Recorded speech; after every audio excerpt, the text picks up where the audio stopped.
The room wasn't supposed to exist. No windows, no records, just red walls and a woman named Annie who wasn't on any missing persons list.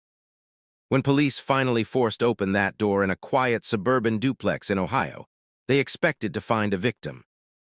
Maybe even a body. What they found instead was something far more disturbing. A room painted entirely red, floor to ceiling, with cameras positioned in every corner, all pointing inward.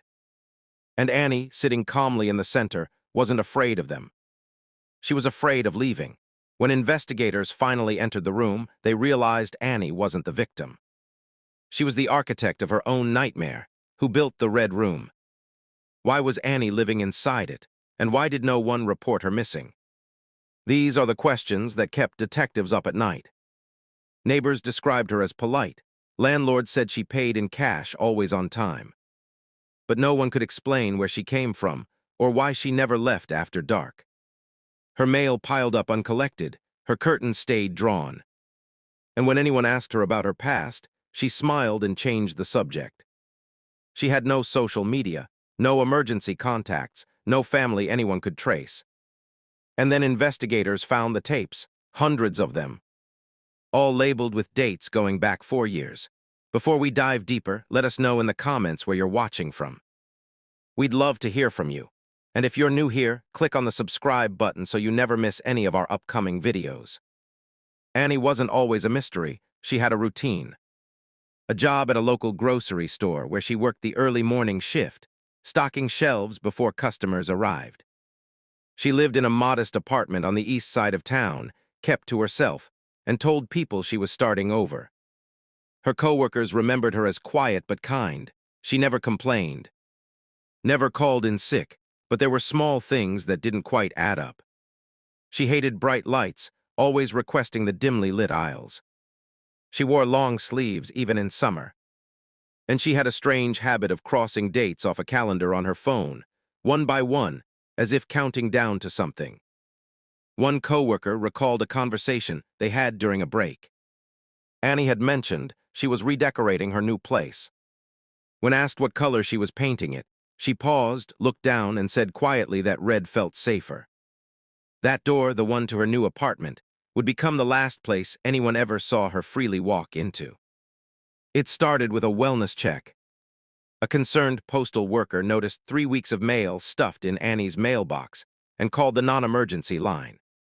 When officers knocked, there was no answer, but they could hear something, a low hum like machinery running inside. They obtained a warrant and returned the next day. When they opened the door, the first thing they noticed was the smell. Not decay, but something chemical, like fresh paint. The apartment was normal, a small kitchen, a bathroom, a living room with minimal furniture.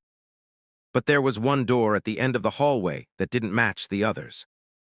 It was painted red, completely red, even the handle. When they opened it, they found the Red Room. Every surface, the walls, the floor, the ceiling, was covered in thick red paint.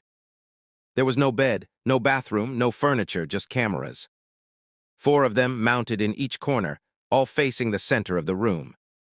And sitting there cross-legged on the floor was Annie. She didn't scream, didn't run. She just looked up at them and said calmly that they shouldn't have come. Annie had been recording herself for years.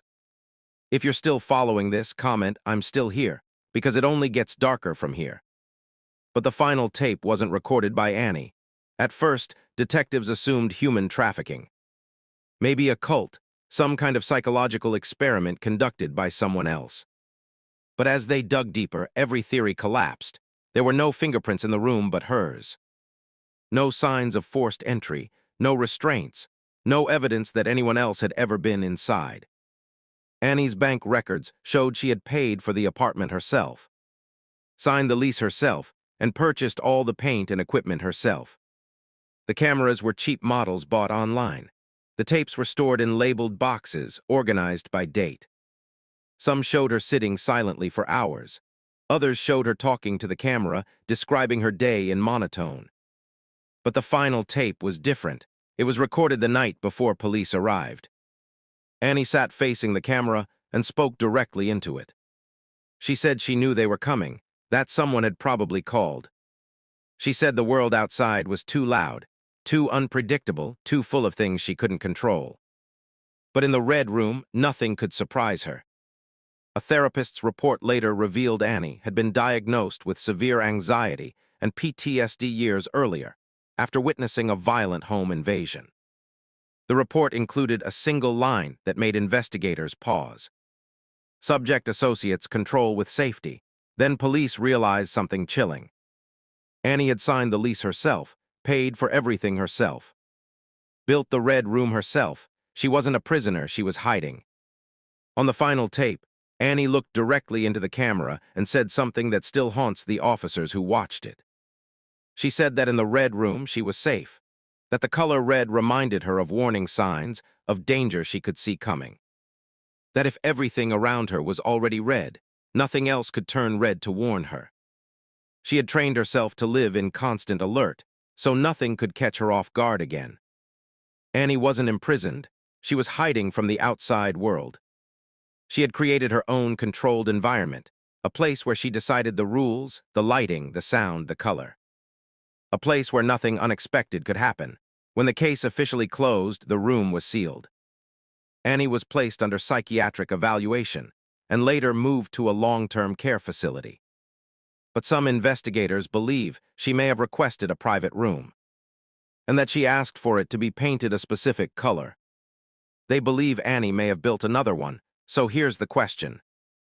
Was Annie protecting herself or preparing for something worse? What do you think the red room was really for? Comment below. I read every one.